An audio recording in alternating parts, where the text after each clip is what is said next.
Salam damai sejahtera saudara-saudariku terkasih dalam Kristus Yesus. Izinkan saya memberi kesaksian pengalaman pribadi saya, di mana pada beberapa waktu lalu saya diberi kesempatan melakukan retret pribadi untuk merenung dan menikmati kasih Allah. Saya terpapar virus corona, ya COVID-19.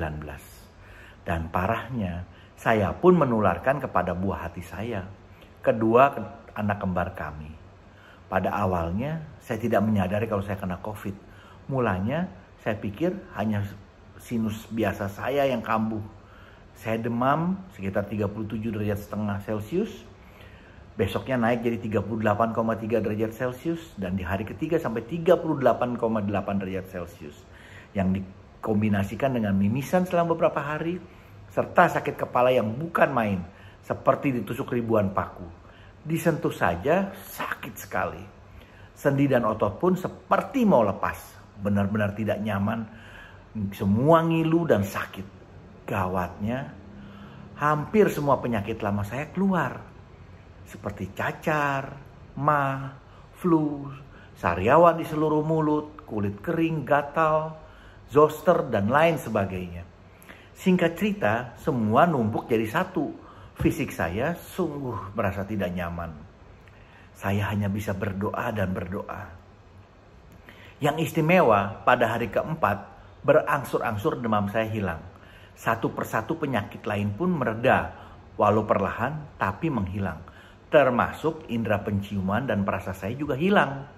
Hal inilah yang membuat saya curiga dan melakukan swab test. Dan ternyata saya positif. Selain sakit fisik, ternyata penyakit ini menyerang pikiran dan mental, seperti serangan dari si jahat.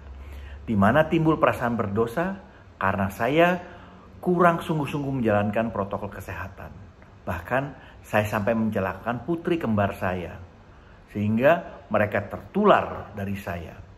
Belum lagi saat terbangun di tengah malam, saya merasakan ketakutan yang tanpa sebab. Saya merasa depresi yang mendalam. Saya khawatir, saya cemas, bahkan saya sampai panik.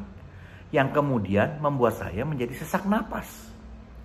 Syukur pada Allah, Tuhan ternyata selalu mendampingi saya. Di sini saya benar-benar merasakan kehadiran Roh Kudus dalam hidup saya. Di mana saat ketakutan, depresi maupun saya mengalami panic attack, pada menit berikutnya selalu terlintas dalam pikiran saya. Kenapa saya harus takut? Kenapa saya mesti depresi? Kenapa saya mesti panik? Saya teringat pada pelajaran bab 9 dari buku Misi Evangelisasi. Dan saya teringat pada Efesus 6 ayat 10 sampai dengan 17. Akhirnya, hendaklah kamu kuat di dalam Tuhan. Di dalam kekuatan kuasanya, kenakanlah seluruh perlengkapan senjata Allah. Supaya kamu dapat bertahan, melawan tipu muslihat iblis.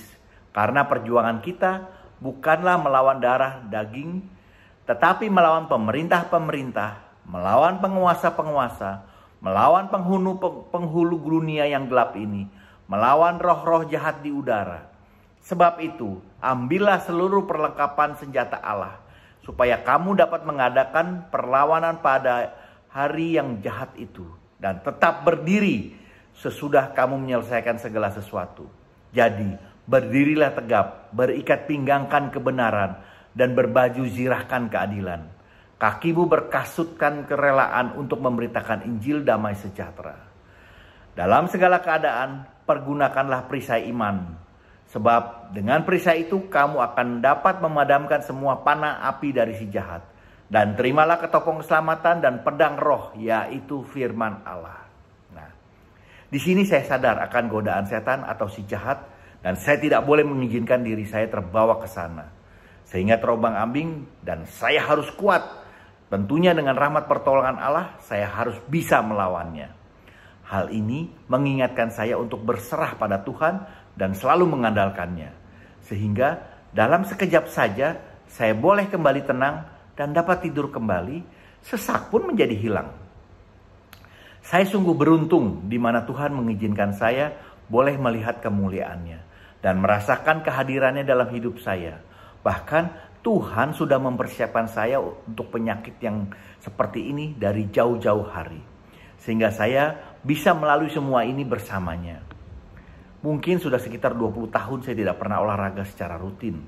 Tapi dalam 5 bulan terakhir ini saya mulai rutin berolahraga seperti jalan pagi dan yoga. Sehingga fisik saya jadi lebih siap. Juga Tuhan mengajak saya menjadi lebih rajin mendalami firman-Nya, supaya bisa lebih mengenalnya dan dapat membangun relasi. Juga saya boleh bergabung dengan beberapa komunitas Kristiani seperti Sepex, FKPE, dan komunitas meditasi yang juga menguatkan saya di sini. Ternyata semua ini Tuhan sudah mempersiapkan dan saya hanya tinggal menjalankannya saja. Sehingga semua bisa saya lalui. Benar kalau kata orang, semua akan indah pada akhirnya. Waktu saya share pengalaman saya ini dengan seorang teman, beliau mengatakan kepada saya, "Bapak, hati-hati loh. Bapak harus siap juga kalau doa Bapak tidak dijawab." Saya pikir perkataan itu sangat benar. Dan saya juga katakan kepada beliau bahwa sebelum saya sakit, saya selalu berdoa mohon pertolongan Tuhan agar kami sekeluarga dijauhkan dari virus COVID-19 ini. Ternyata Tuhan juga tidak mengabulkan doa saya. Tapi dengan tidak mengabulkan doa saya, Tuhan telah mengizinkan saya melihat sesuatu yang besar, yaitu kemuliaannya. Saya sungguh beruntung boleh mengalami kasih setia Allah. Dan semua ini sungguh suatu pengalaman iman yang luar biasa buat saya. Yang sungguh menguatkan saya dan selalu mengandalkan Tuhan dalam perjalanan hidup saya selanjutnya. Dan di sini pun saya menjadi lebih mengenal apa arti persahabatan dan pentingnya komunitas Kristiani, di mana saya bisa melihat kasih setia Allah melalui sahabat-sahabat sejati yang menguatkan dan mendampingi saya tanpa pamrih. Bahkan tidak sedikit yang menunjukkan kasihnya dan memberikan sesuatu yang berguna untuk pengobatan. Serta saya juga sungguh merasa persekutuan dalam komunitas Kristiani sangat menolong dan menguatkan saya. Saya juga sekarang mengerti kalau COVID selain menyerang fisik juga menyerang mental. Kalau boleh berbagi pengalaman sedikit saja, kita perlu berhati-hati berbicara dan memberikan masukan kepada para penderita COVID. Jangan memberikan masukan yang menyeramkan, sekalipun itu benar. Kemungkinan-kemungkinan yang buruk yang bisa terjadi akibat COVID ini dapat kita lihat dari media sosial, dan ini bukan kabar gembira.